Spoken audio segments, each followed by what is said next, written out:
হে যুবক ভাইয়েরা, আল্লাহকে ভয় করুন। ওই ভয়াবহ দিবসের কথা স্মরণ করুন যেদিন আপনার জীবনে সব সুখ ও আনন্দ বিলাসকে ধূলিসাৎ করে দেবে। সেদিনের কথা স্মরণ করুন যেদিন আপনি হবেন নির্জন কবরের একা বাসিন্দা। সেদিনের কথা স্মরণ করুন যেদিন আপনার সন্তান সন্ততি, স্ত্রী, পরিবার, আত্মীয় স্বজন, পাড়া প্রতিবেশী, ধন সম্পদ, বন্ধু বান্ধব সব কিছু থেকে বিচ্ছিন্ন হয়ে যাবেন। কবরের সংকীর্ণতা ও ঘুটঘুটে অন্ধকারের কথা কি আপনার মনে পড়ে না?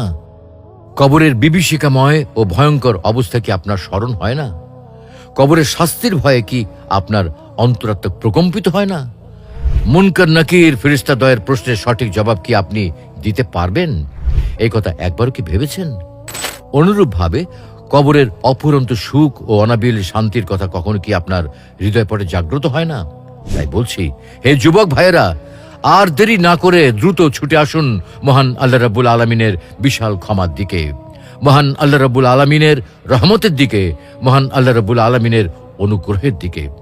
মহান আল্লাহ রাব্বুল আলামিন আপনাদেরকে বলছেন, তোমরা ছুটে চলো তোমাদের পালনকর্তার ক্ষমা ও জান্নাতের দিকে, যার সীমানা হচ্ছে আসমান ও জমিন সমতুল্য, যা তৈরি করা হয়েছে পরহেজগারদের জন্য। অতএব হে যুবক ভাইরা, তারপরেও কি আপনাদের সময় হবে না আল্লাহর পথে ফিরে আসার, আল্লাহর কাছে তওবা করার, আল্লাহর কাছে ক্ষমা প্রার্থনা করার?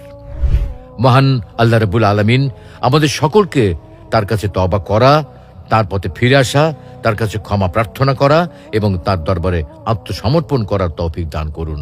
আমিন। Allah, Allah, Allah.